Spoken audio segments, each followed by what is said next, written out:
Bonjour, dans cette capsule, je vais partager avec vous les résultats d'une étude sur l'économie circulaire appliquée à 3 métaux stratégiques au Québec. C'est une étude qui est financée par le MERN, le ministère de l'Énergie et des Ressources naturelles du Québec, via le volet patrimoine minier du Fonds des ressources naturelles.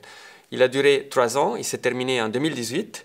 Il s'inscrit dans la vision stratégique du développement minier au Québec.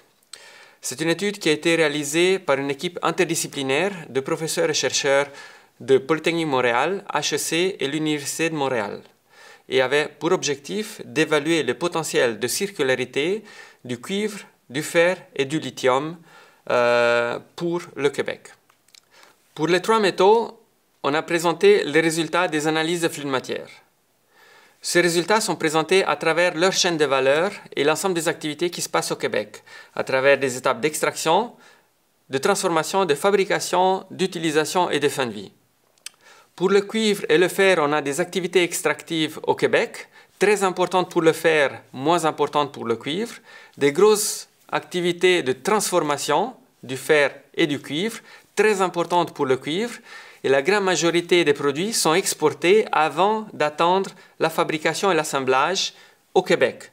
Donc, très peu de ces métaux-là sont utilisés au Québec, la grande majorité sont exportés. De ces quantités utilisées au Québec, la grande majorité est importée via des produits finis ou semi-finis.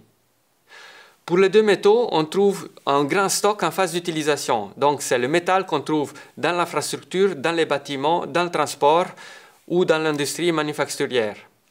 On observe en phase d'utilisation pour ces 2 métaux un accroissement du stock de 2 à 3% par an, autre qu'avoir des stocks très importants. Et finalement, en fin de vie, ces métaux-là sont recyclés environ à 50% dans la province elle-même ou exportés pour utilisation au recyclage à l'extérieur, donc ailleurs dans l'économie mondiale. Et vous pourriez retrouver les résultats du lithium dans l'étude en ligne.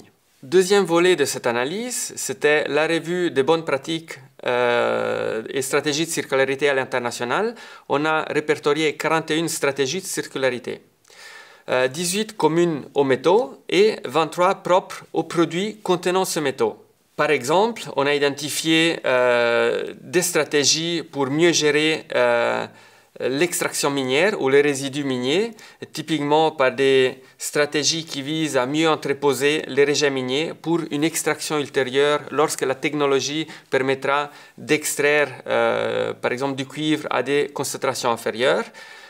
On a identifié des stratégies pour aller chercher ces métaux dans les stocks urbains, donc ce qu'on appelle du urban mining, donc de l'extraction par des mines urbaines, dans les bâtiments, dans les chemins de fer, dans l'infrastructure, dans les ponts et ainsi de suite. Et finalement, sur ces 41 stratégies, on a analysé les freins et les leviers pour voir lesquels sont adaptés à une adoption au Québec. Donc pour ce faire, on a mené des entrevues semi-dirigées avec des experts, des représentants du secteur industriel qui ont été interrogés à ce sujet.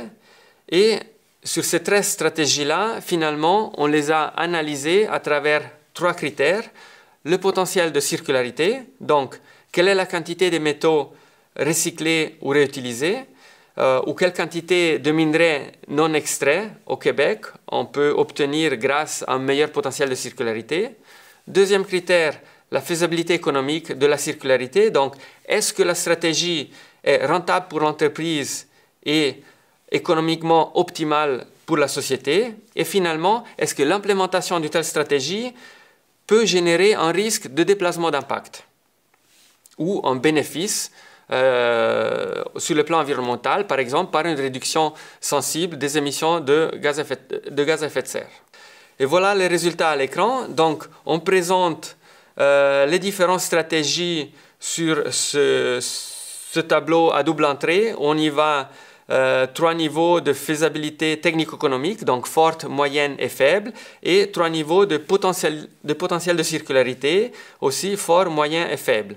On a identifié donc des stratégies à forte faisabilité technico-économique et à fort potentiel de circularité, telles que la fabrication additive, telles que le recyclage de la ferraille, du lithium et des batteries, ou telles que par exemple l'éco-conception des véhicules. vous le voyez en vert, cette stratégie typiquement a aussi des forts bénéfices environnementaux par la réduction de nuisances environnementales et typiquement d'émissions de gaz à effet de serre. Donc, en conclusion, cette étude a permis, premièrement, d'identifier des stratégies déjà bien établies au Québec sur les 3 critères, notamment les activités de recyclage par une industrie bien implémentée au Québec.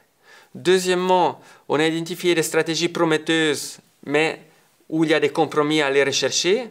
On note typiquement la fabrication additive, la réutilisation et le recyclage des batteries, la séquestration du CO2 à partir de laitier, l'éco-conception de véhicules et l'extraction via des mines urbaines.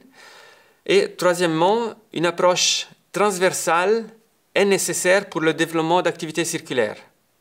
Donc, on voit la nécessité de développer des approches transversales pour permettre aux acteurs au long de la chaîne de valeur de bien travailler ensemble, d'identifier les bons leviers d'action pour rendre ces chaînes circulaires viables économiquement et résilientes.